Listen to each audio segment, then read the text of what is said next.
Well, hello, everybody. Hope you're doing well. Thank you so much for joining us for this online message this weekend. If there's a little bit of an echo in this room, it's because none of the chairs are set up. So it's like a big old gymnasium in here. So there's a little bit more of an echo. All right, first off, we have a bulletin, a few things to let you know about. First, the very first thing is the kids ministry is going to be relaunching on Sunday, March 3rd. We took off January and February.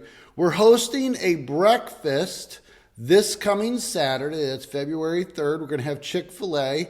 And if you're interested in learning more about what does it look like to serve in children's ministry for the next 4 months, just March, April, May, and June, just this 4-month commitment, if you could serve once a month for those 4 months, it'd certainly be appreciated. There'll be some information in the email that comes out. Also, the worship guide points out things, different things that are going on.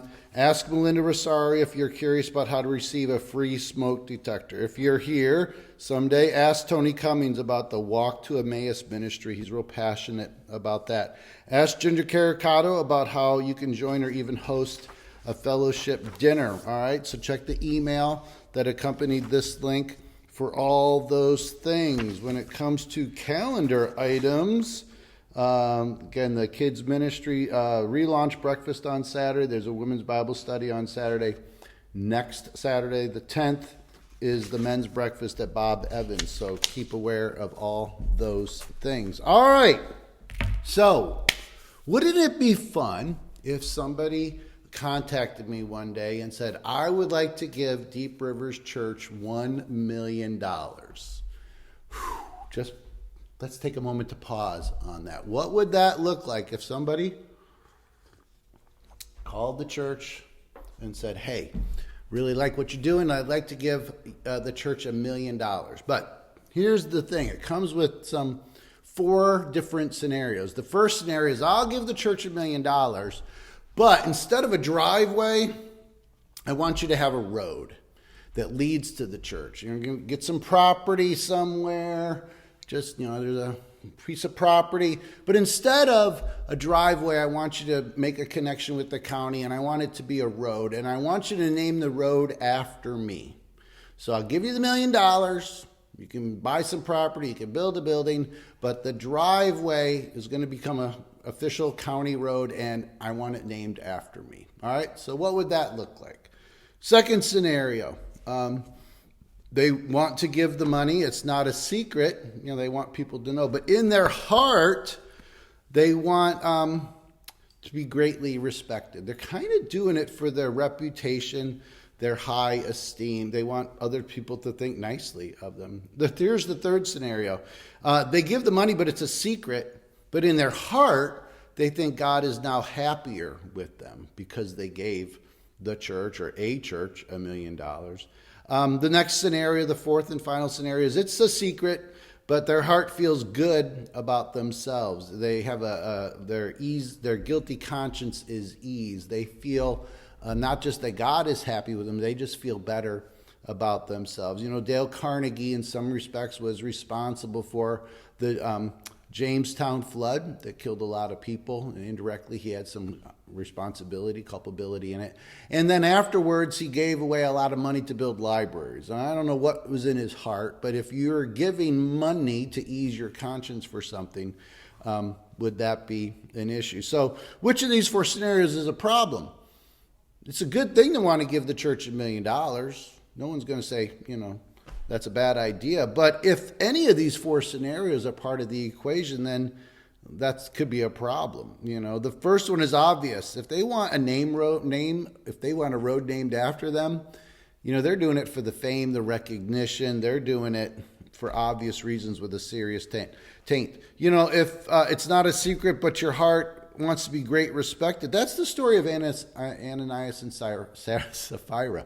Ananias and Sapphira gave money, but they wanted people to think highly of them, so they pretended to give more than they had in regards to selling the property. If somebody gives money to the church, they think God is now happy with me. That's just works. That's just trying to buy God's favor. In the fourth scenario, if they're doing it because they want to ease a guilty conscience, only God forgives. and can ease a conscience, and no amount of money is going to do that. That's just the wrong currency for that. So all of these would be a problem. The big word the reason I use this example, the big word this weekend is motive. Again, giving the church $1 million is great, but what's your motive behind it? So motive is a big word, a key word for this message this weekend. All right, let's dig into the text as we talk about the fear of God and the awe of God, and how our motives are also part of this conversation for what we do for him because we have a healthy fear. So Jesus said this in Luke chapter 12, "Be on guard against the yeast of the Pharisees, which is hypocrisy. There is nothing concealed that will not be disclosed, or hidden that not will be made known. What you have said in the dark will be heard in the daylight, and what you have whispered in the ear in the inner rooms will be proclaimed from the roofs." So Jesus started off, be on guard. Watch out for the yeast of the hypocrisy. Now, what's wrong with yeast? What he's saying is that hypocrisy is contagious. It grows. It spreads. So like yeast, a little bit of yeast can leaven the whole bunch of dough. A little bit of yeast can be good or bad. And a little bit of hypocrisy can grow into something else. So that's why I think he calls it the yeast of the Pharisees, the hypocrisy. We need to be careful that we're not behaving one way and saying another way. It goes back to our motives. What's in our heart? What's in our heart? That's the most important thing. The other thing is you can't hide. A lot of things are being disclosed in the body of Christ. Sometimes they're very painful to watch, but we can't hide anything. Everything will be exposed eventually. So just by saying, Jesus says, be on guard, be careful. So you could say, is giving $1 million to the church for the wrong reason, is it a positive? Is it a negative? Or is it a neutral thing?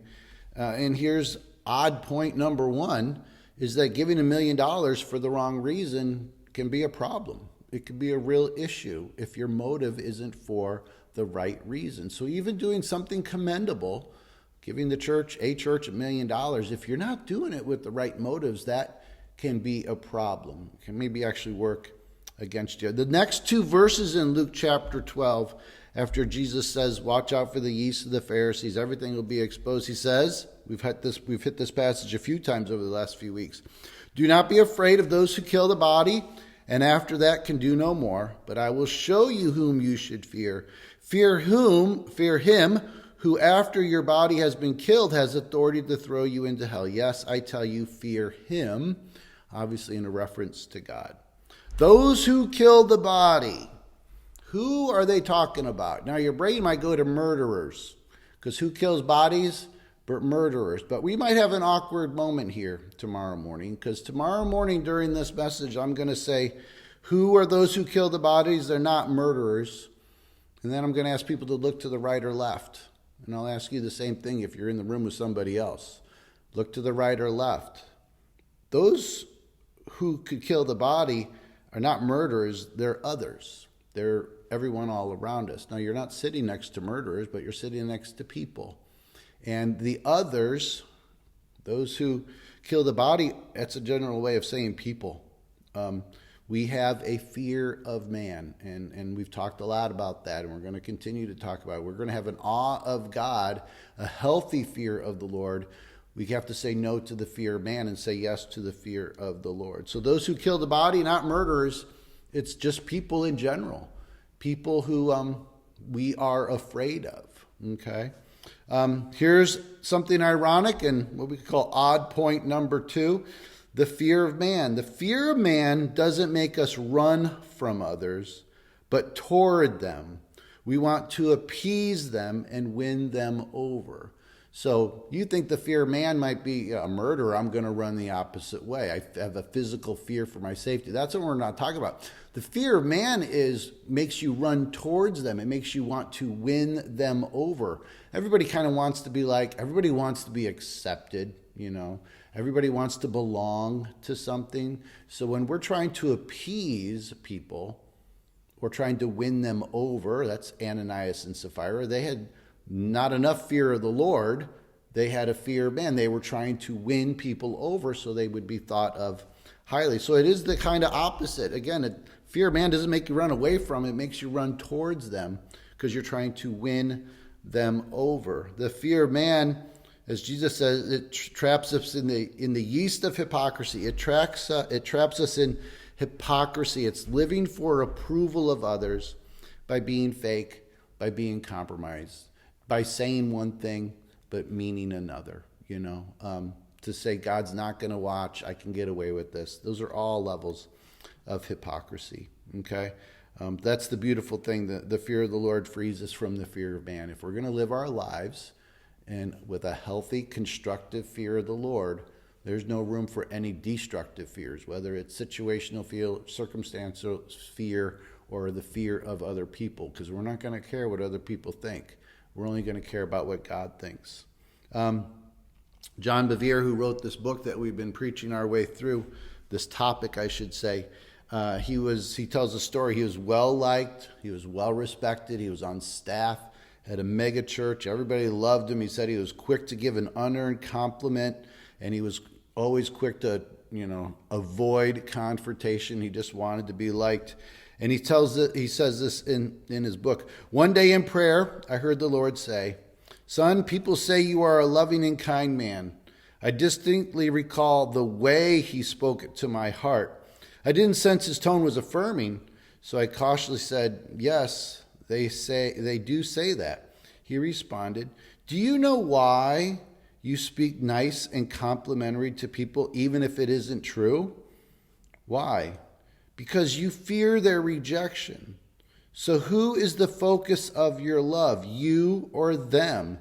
If you really loved people, you would speak truth and not lie, even at the expense of being rejected." Wow. That's something. He thought he was loving other people, but in fact, he was just trying to love himself because he wanted to be thought of highly. There was a selfishness in that. A couple things to note, just to give some complete clarity. It's real easy to assume. In this conversation, he's talking about having a conversation with the Lord. It's not an audible conversation. When we talk about hearing God's voice, where we're saying we're having thoughts that really aren't our own, and it does take some discernment to figure out if that's just your own thoughts or whether that's God's thoughts. And again, we believe at this church we hear best in community. So whatever you might hear from the Lord is never a thing that's equal with Scripture. We don't say, "Thus saith the Lord," but that's a different topic. And we hear best in community, which means we hear with other people as well. So I just want to make that clarification when we have conversation like this. First, the next point is, hidden motives are hidden from others. Ananias and Sapphira, their motives were hidden from others. So hidden motives are an issue when they're hidden from others, but also hidden motives can be even hidden from us. We might not recognize what we're doing and why we're doing it. Well, we know what we're doing, we just don't know why we're doing it. And this is the story. John was very nice to people, avoided confrontation, gave compliments real quick, even if they weren't really earned or necessary. He didn't realize that the motives he was doing that were hidden from even him.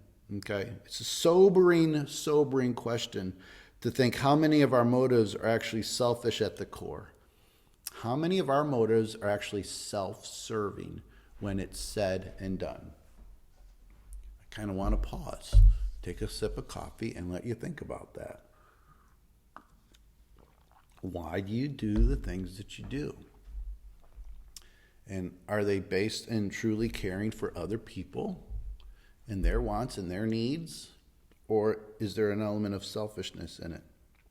Another quote from the book: "The fear of the Lord keeps us in touch with our heart motives, which is critically important, for the lack thereof leaves us vulnerable to the deception of hypocrisy." If we have the fear of the Lord, we're going to be a little bit more aware of our own motives. No one was more surprised than Ananias and Sapphira that day. Okay? Their motives, I don't know how aware they were of their motives, but they were surprised at what happened that day. They lied. There's no getting around it. But what was their underlying sin? Lying was a sin. What was the sin underneath that? The underlying sin was their desire or their motive to be viewed in a certain way. Okay? Part of the story of Acts chapter 5 is Ananias and Sapphira. We don't talk about the end of Acts chapter 4. At the end of Acts chapter 4, somebody else, his name was Barnabas, he sold some land and gave the money to the church. All right, so Ananias and Sapphira saw that this guy sold some land, gave some money, and people thought nice of him. They were imitating what this other guy had done in the previous chapter. So the underlying sin, yeah, they lied. That was a problem. That's sin. But underneath that, the reason that propelled them to do it was they were desiring for people to have positive, encouraging. They were concerned about their reputation. When we talk about Ananias and Sapphira and the image that they wanted to portray to people, it leads us to a conversation of images. And there's 3 different images that we have. The first one is a projected image, how we desire to be seen by others. I know how I want to be seen by other people, and I do what I can to project that image onto other people. So our projected is our desire. How do we want people to see us, and believe how we are? The second one is the perceived image. It's how others do see us. There's a big difference between how I desire them to see me and how they do desire to see me, all right? Unfortunately, it's not one and the same, all right? So our perceived image is how others do see us. And then there's a third one. There's the actual image. That's the way we really are. That's the way that God sees us. It's also known as the truth, okay?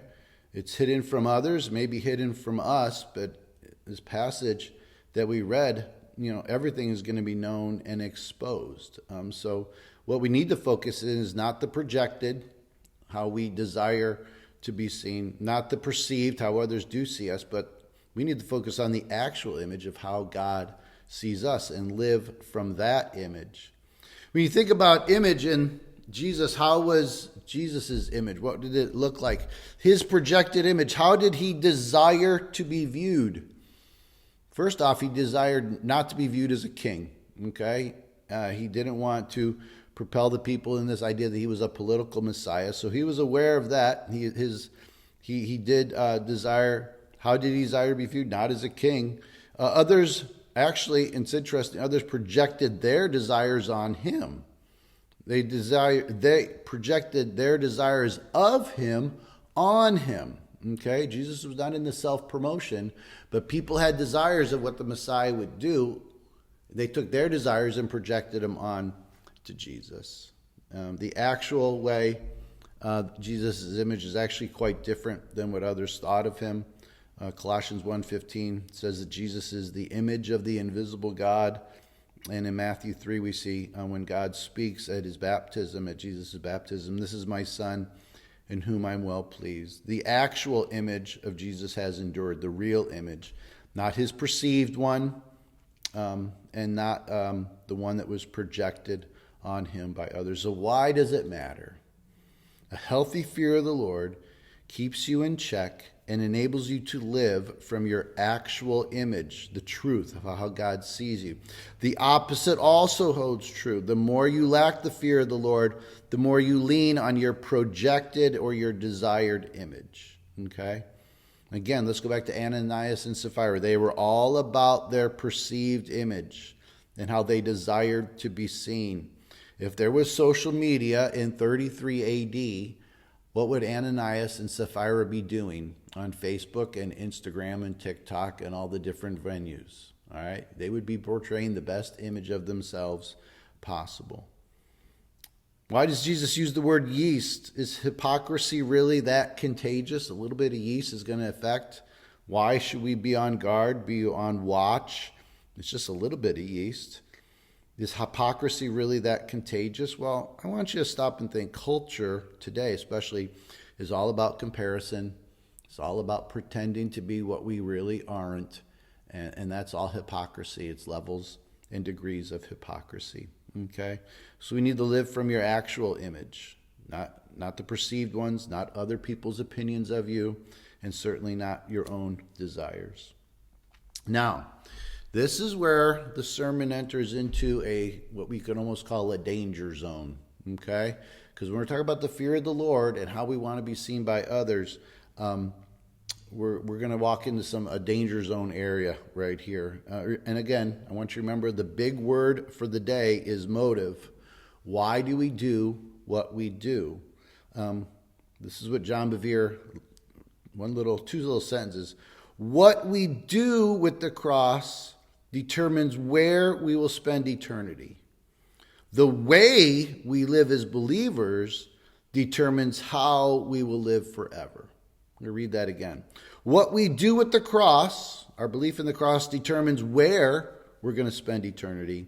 The way we live as believers determines how we're going to live forever. Salvation is found only in the forgiveness of Christ's sacrificial death. That's the gospel. So what we do at the cross determines where we'll spend eternity. But the way we live our lives determines how we're going to live forever.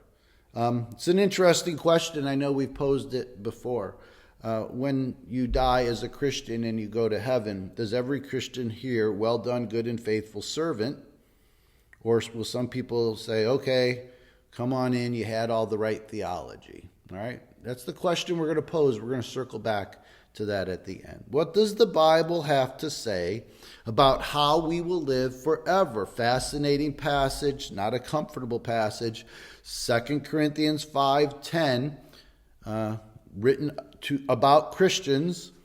For we, Christians, we must all appear before the judgment seat of Christ, not for our salvation, so that each of us may receive what is due for us, the things done while in the body, whether good or bad.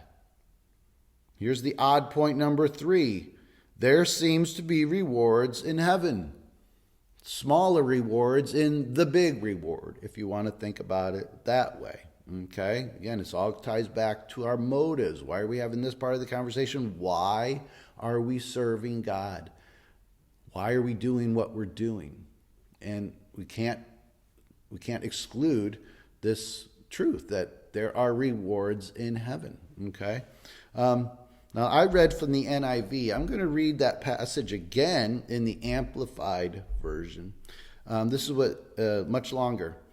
Same verses, but a little bit more explanation. For we must all appear and be revealed as we really are before the judgment seat of Christ, so that each one may receive their pay according to what they have done in the body, whether good or evil, considering what their purpose and motives have been, and what they have achieved, been busy with, and given themselves and their attention to accomplishing.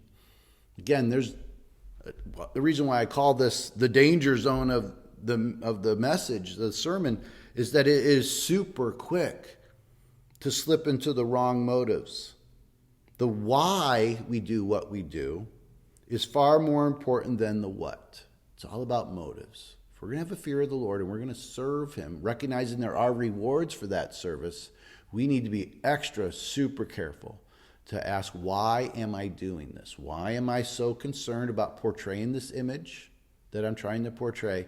Why is it that I'm serving? Am I trying to win God's favor? Okay, so it is a dangerous conversation. Why is a very small yet powerful word. Why are you doing what you're doing? Again, giving $1 million to the church is great, but why? Being a mega church pastor, it can be great, but why are you doing what you're doing? And unfortunately, we see a lot of guys be very successful in ministry and get their priorities and their motives get to be tainted.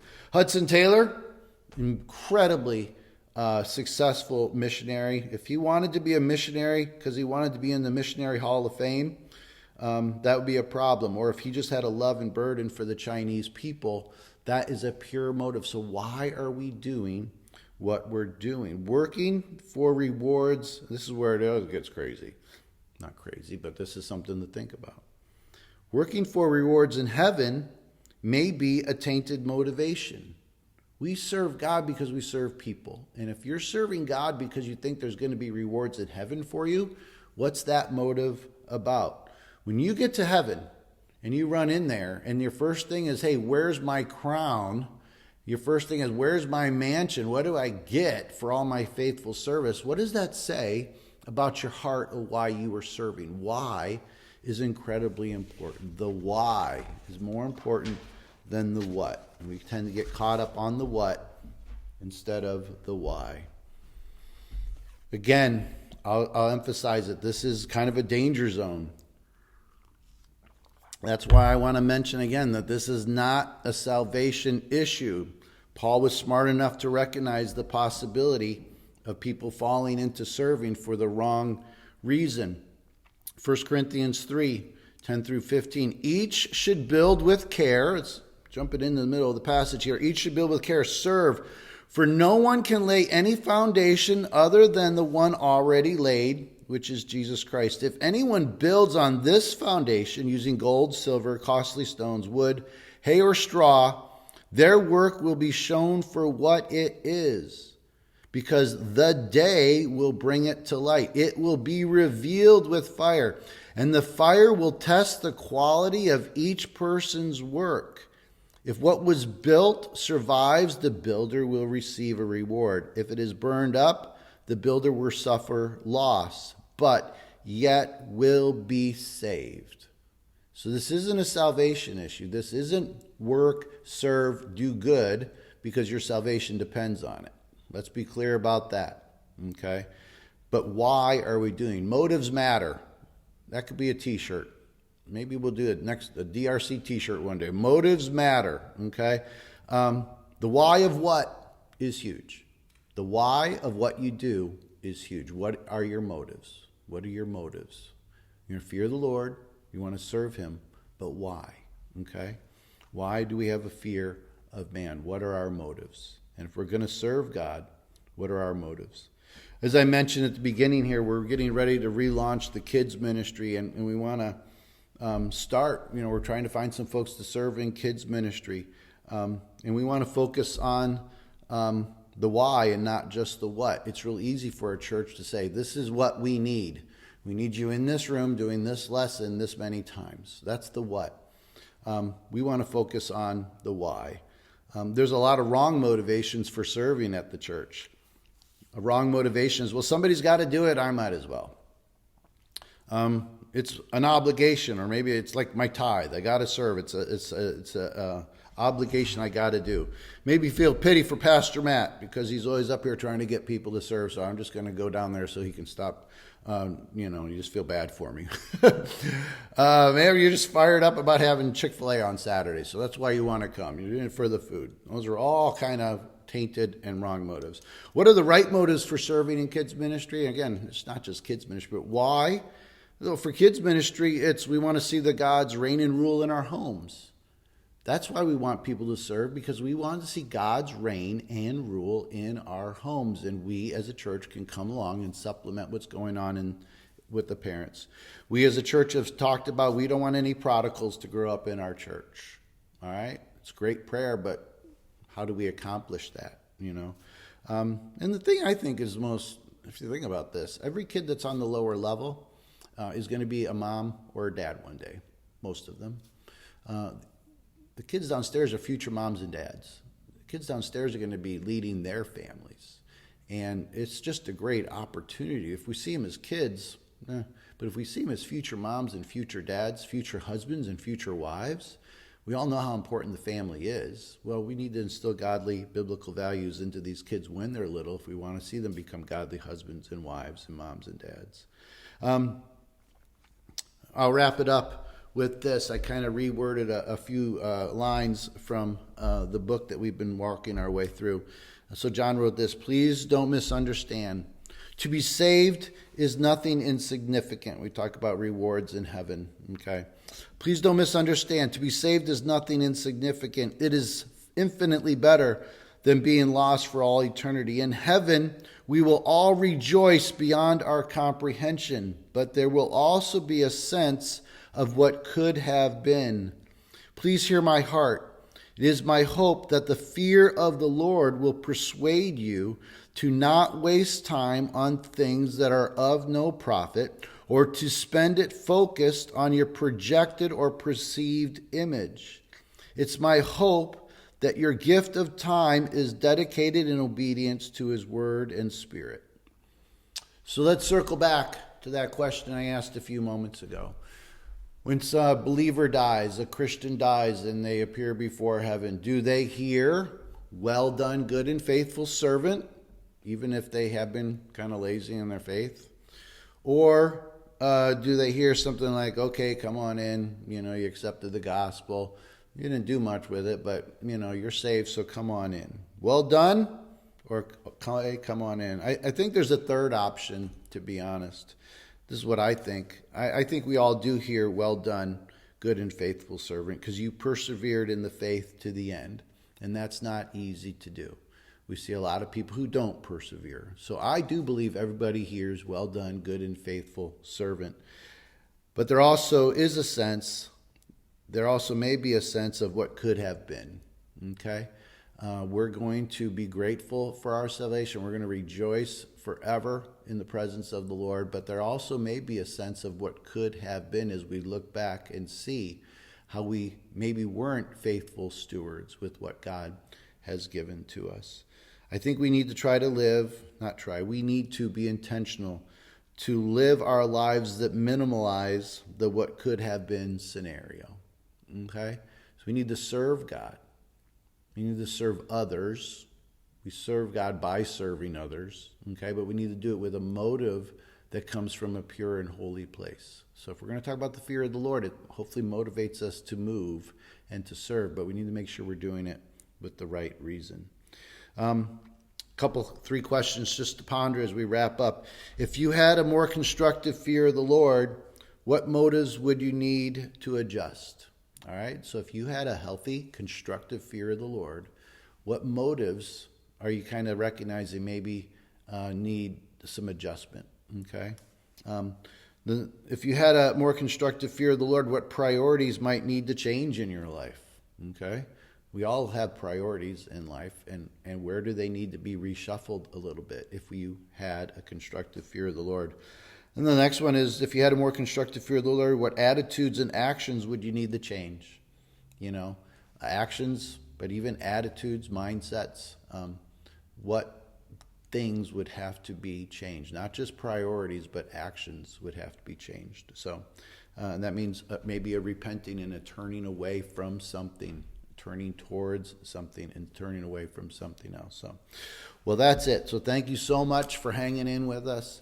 I hope that you got something out of this. Tomorrow morning, if you're watching this on Sunday, Monday morning, we're going to shoot the video for a recap. I think it's chapter number 4 in the Awe of God. So I encourage you to watch that. Thank you for watching. Take care, and God bless.